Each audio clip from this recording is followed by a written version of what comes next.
ومن قرأ الفاتحة.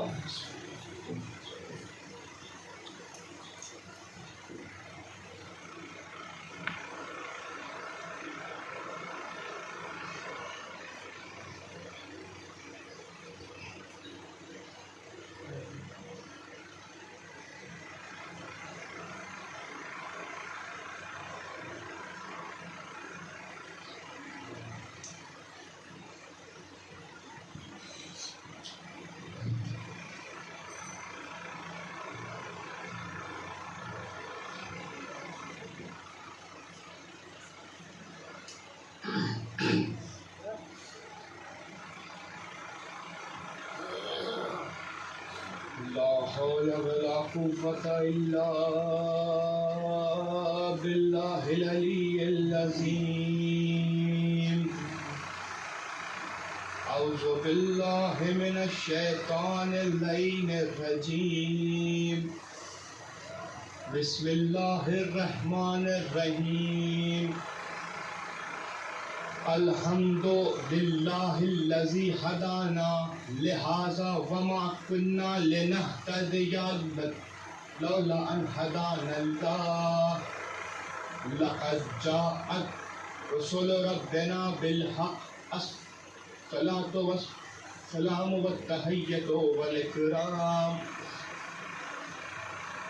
على سيد أصل ما في الوجود. سر اللہ فی کل موجود. نقطۃ دائرۃ الوجود. صاحب لواء الحمد والمقام المحمود. مولا الثقلین جد الحسن والحسین ابی القاسم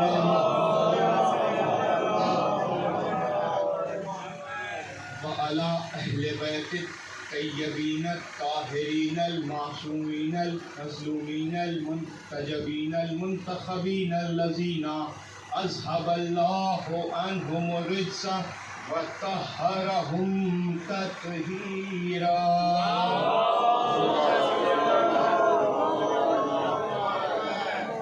أما بعد فقد قال الله تبارك وتعالى وقوله الحق. بسم الله الرحمن الرحيم. وما خلقت الجن والانس الا ليعبدون. صلوات پر محمد.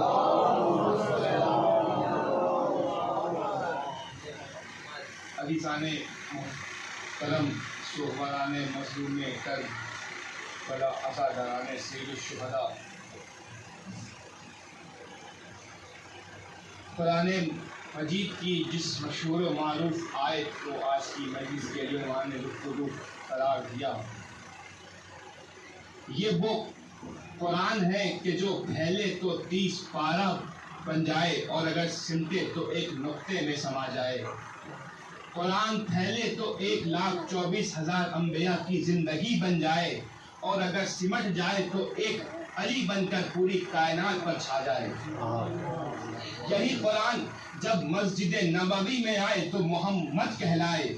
یہی قرآن جب منبر کوفہ پر آئے تو علی بن جائے. یہی قرآن جب محمد کی حویلی میں بیٹھے تو فاطمہ کہلائے. یہی قرآن جب صلح نامہ لکھ دے تو حسن کہلائے. اور یہی قرآن جب سکہ رائج الوقت کے طرح رواں دواں ہو جائے تو حسین بن جاتا ہے. صلوات پڑھ دے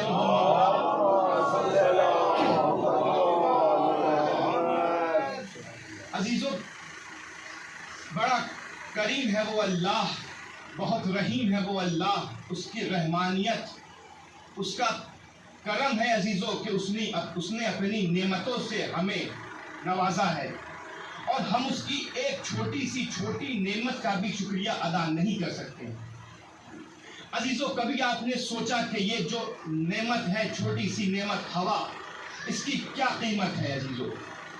اگر غور کرے تو پتہ چلتا ہے کہ یہ ہوا کتنی قیمتی شے ہے کہ جب کبھی آپ اس بیٹے کے دل سے پوچھئے کہ جس کا باپ خدا نخواستہ ہاسپٹل میں ایڈمٹ ہو اور ایک رات میں نہ جانے کتنے روپے کی سانس لے چکا ہوتا ہے، سالوں کی کمائی صرف ہو جاتی ہے فقط چند لمحوں کی سانس لینے میں۔ عزیزو اب ذرا اس معبود کے بارے میں سوچئے کہ جس نے زندگی بھر کے لیے ہوا میسر کر دی ہے اور ہم سے کچھ تقاضا بھی نہیں کیا ہے۔ یہ پہاڑ، یہ دریا، یہ ہوا، یہ فضا، یہ زمین، یہ آسمان، یہ دنیا، سب کچھ اس نے ہمارے لیے خلق کیا اور بہت پیار سے ہم سے یہ کہہ رہا، میرے بندو یہ ساری چیزیں میں نے تمہارے لیے خلق کی ہے، سب کچھ میں نے تمہارے لیے خلق کیا، لیکن بس یہ یاد رکھنا کہ تمہیں میں نے اپنے لیے خلق کیا۔ عبادت صرف میری کرنا، دعا صرف مجھ سے مانگنا۔ تو عزیزو پتہ یہ چلا کہ عبادت صرف اللہ کی ہوگی، کوئی غیر اس میں شامل نہیں ہو سکتا، اور اللہ کی عبادت اس وقت تک عبادت ہوگی جب تک اس میں بے کا نقطہ ہوگا، ورنہ عادت بن جائے گی، عبادت نہیں ہوگی۔ اور میرے مولا علی نے کہا وَأَنَا نُقْطَةٌ تَحْتَ الْبَاءِ، اور میں بے کے نیچے کا نقطہ ہوں۔ تو پتہ یہ چلا کہ عبادت اگر علی کے محبت کے ساتھ ہے تو عبادت ہے، ورنہ عادت ہے، اور اللہ عبادت کو قبول کرتا ہے، عادت کو قبول نہیں کرتا۔ صلوات پڑھ دیں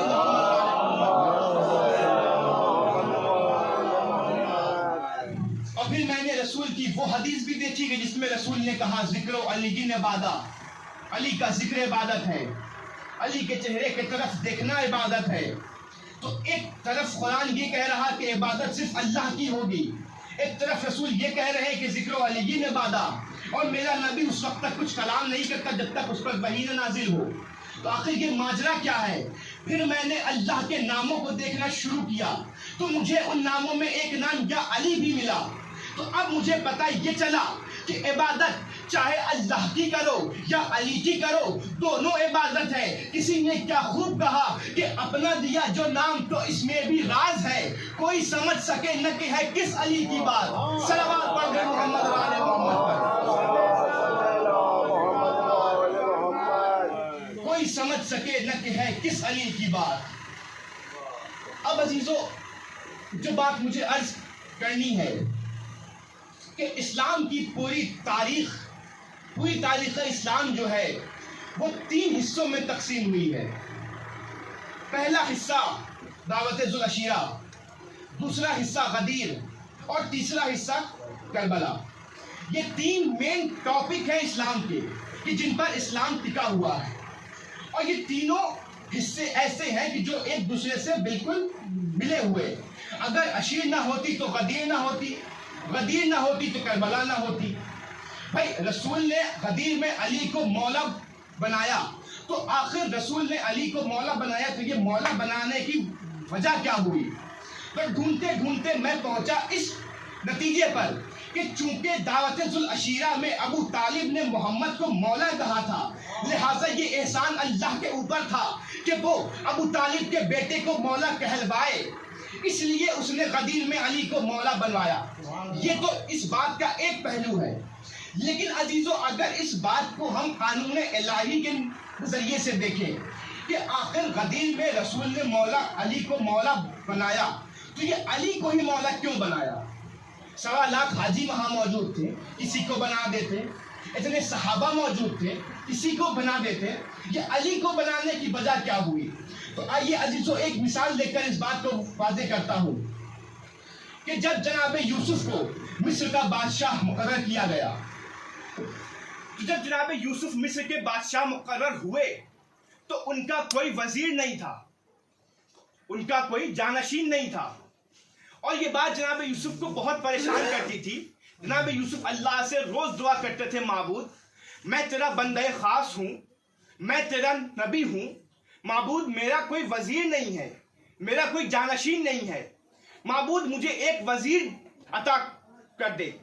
جب مسلسل جناب یوسف نے کچھ روز تک یہ دعا کی تو اللہ نے ارشاد فرمایا، یوسف تمہارے محل کے پیچھے جو ایک چارہ گاہ ہے وہاں ایک گڑیریا اپنی بھیڑ اور بکریوں کو چرانے آتا ہے، تم اسے اپنا وزیر منتخب کر لو۔ تو جناب یوسف بہت حیران ہوئے، کہا معبود بھلا یوسف کا وزیر، یوسف جیسے نبی کا وزیر اور ایک بھیڑ بکری چرانے والا، اسے کیا پتا ہے؟ اللہ نے کہا یوسف تم نے پہچانا نہیں، یہ کوئی معمولی انسان نہیں ہے، یہ وہی بچہ ہے یوسف کہ جس نے تمہاری جان بچائی تھی۔ یوسف نے پوچھا معبود میری جان کب بچائی اس نے؟ کہا یوسف تم بھول گئے جب تم قصر زلیخا میں تھے اور تم زلیخا کے حجرے میں پھنس گئے تھے، اور وہاں سے بھاگتے وقت جب تمہارا کرتا پھٹا تھا تو لوگوں نے تم پر شک کیا تھا، تب اسی بچے نے آ کر تمہارے لیے گواہی دی تھی کہ دیکھو کرتا اگر آگے سے پھٹا ہے تو یوسف گنہگار ہے، لیکن کرتا اگر پیچھے سے پھٹا ہے تو سمجھنا کہ یوسف بے گناہ ہے۔ اور جب لوگوں نے دیکھا تھا تو تمہارا کرتا پیچھے سے پھٹا تھا اور تم بچ گئے تھے۔ عزیزو، جب یوسف کو یہ بات پتا ہوئی تو انہوں نے اسے اپنا وزیر رکھ لیا، لیکن یہ واقعہ تاریخ کا یہیں پر ختم ہو گیا، کتاب یہیں پر بند ہو گئی۔ لیکن اس واقعے سے مجھے ایک بات تو سمجھ میں آ گئی کہ اب جو بھی کسی نبی کی حفاظت کرے گا، جو بھی کسی نبی کو بچائے گا، وہی اس نبی کا وزیر ہوگا، وہی اس نبی کے جانشین ہوگا۔ تو مسلمانوں مجھے یہ بتاؤ کہ محمد کے ساتھ کون تھا اور محمد کو چھوڑ کر کون بھاگا تھا؟ شیب ابی طالب میں محمد کے ساتھ کون تھا اور محمد کو چھوڑ کر کون بھاگا تھا؟ مشرکوں کے بچوں سے محمد کو کس نے بچایا تھا؟ محمد کے بستر پر محمد بن کر کون سویا تھا؟ تو سب یہی کہیں گے کہ وہ ذات علی ابن ابی طالب کی تھی۔ تو عزیزو، جو بچہ یوسف کی زندگی ایک بار بچائے اسے تو اللہ یوسف کا وزیر منتخب کر لے، اور جو علی زندگی بھر محمد کی حفاظت کرتا رہے اللہ اسے محمد کا وزیر بھی نہ چنے۔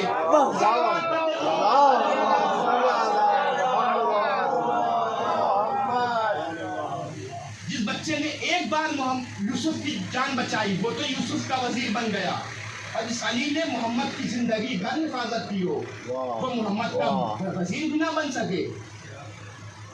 اور اب دعوت ذوالعشیرہ، اسلام کی پہلی پالیسی کا نام ہے دعوت ذوالعشیرہ۔ عزیزو، ایک بات میرے ذہن میں تھی کہ دعوت ذوالعشیرہ اللہ کی طرف سے حکم ہوا، وَأَنذِرْ عَشِيرَتَكَ الْأَقْرَبِينَ۔ سرکار مکہ نے حکم دیا علی دعوت کا اہتمام کرو، علی دعوت کے اہتمام میں لگے ہیں۔ لیکن عزیزو، مجھے ایک بات سمجھ میں نہیں آئی کہ دعوت اللہ کے طرف سے ہو رہی تھی، شہر مکہ کا تھا، دعوت تبلیغ و توحید کی تھی، تو پھر گھر اللہ ابو طالب کا کیوں مانگ رہا تھا؟ اگر مدینہ ہوتا تو اللہ کا گھر وہاں نہیں تھا، اگر ایران ہوتا اللہ کا گھر وہاں نہیں تھا۔ معبود، یہ تو مکہ ہے، یہاں تیرا اپنا گھر موجود ہے، تو پھر یہ ابو طالب سے گھر کیوں مانگ رہا ہے؟ ابو طالب سے حویلی کیوں مانگ رہا ہے؟ تو سارے مسلمان ایک ساتھ جمع ہو کر یہی جواب دیں گے کہ کعبے میں یہ دعوت نہیں ہو سکتی تھی، اس لیے کیونکہ کعبے میں 307 بت رکھے ہوئے تھے۔ عزیزو، بڑے حیرت کی بات ہے کہ کعبے میں 307 بت تھے۔ یہ مسلمانوں کو پتا ہے، اب تک یہ سمجھ میں نہ آیا کہ رحمان کے گھر میں بت تھے، عمران کے گھر میں بت نہیں تھے۔ اور اب عزیزو، اس کے بعد جب دعوت شروع ہوئی تو مسلسل 3 دنوں تک دعوت کا اہتمام ہوا۔ پہلے دن دعوت ہوئی، لوگ آئے، کھانا کھایا، محمد نے چاہا کہ جا کر ممبر پر بیان دے، ابو جہل اٹھا، اللہ ہنگامہ کیا، سب سارے کھا کر چلے گئے۔ دوسرے دن پھر سے دعوت کا اہتمام ہوا، پھر لوگ آئے، دعوت کھائی، محمد اٹھے، چاہا کہ کچھ بولے، ابو جہل اٹھا، پھر اللہ ہنگامہ کیا، سب واپس چلے گئے۔ جب یہ دیکھ کر ابو طالب نے اب محمد سے کہا، محمد اب تم پریشان نہ ہونا، اب یہ میری ذمہ داری ہے کہ میں تم سے وہ بیان دیتا ہوں۔ اور یہ کہہ کر تیسرے دن کی دعوت رکھی، دعوت کا اہتمام ہوا، وقت مقررہ پر لوگ آئے، دعوت کھائی، محمد ممبر پر گئے۔ جیسے ہی ابو جہل اٹھا، اس بار ابو طالب نے اپنی جگہ بدل کر ٹھیک ابو جہل کے پیچھے رکھی تھی، ٹھیک ابو جہل کے پیچھے بیٹھے ابو طالب۔ جیسے ہی ابو جہل اٹھا، ایک مرتبہ ابو طالب اٹھے اور بائیں ہاتھ سے ابو جہل کی گریبان پہ ہاتھ ڈالا اور خود کا جھٹکا دے کر زمین پہ گرایا، اور خبردار ابو جہل اگر اٹھ گیا اور یہ کہہ کر محمد کی طرف مڑے اور کہا محمد قم یا سیدی و مولائی فتکلم مما تحبک وبلغ رسالتکم ربک، اے میرے مولا، اے میرے آقا، اے میرے سید و سردار، اب آپ وہ پیغام پہنچائیے جو آپ کو پہنچانا تھا۔ اور یہ کہہ کر محمد نے اپنا پیغام پہنچایا۔ عزیزو، ابو طالب نے محمد کو مولا کہا، ابو طالب نے محمد کو آقا کہا، بس یہ لہجہ مشیت کو اتنا پسند آیا، اتنا پسند آیا، اتنا پسند آیا کہ مشیت بیت میں آ گئی اور اللہ نے بھی قسم کھا لیا کہ اے میرے حبیب کو مولا کہنے والے پیارے چچا ابو طالب، آج تم نے کچھ کافروں کے سامنے میرے حبیب کو مولا کہا ہے، آنے دے وقت اگر 1.25 حاجیوں کے مجمع میں تیرے بیٹے کو مولا نہ کہلوا دیا تو مجھے بھی خدا نہ کہنا۔ اسی وجہ سے غدیر کے میدان میں تبتا ہوا صحرا، 1.25 حاجیوں کا مجمع، دھوپ کی شدت، رسول کا کتابوں کا ممبر، رسول کے ہاتھوں پر علی، اور اعلان کیا من کن تو مولا ہو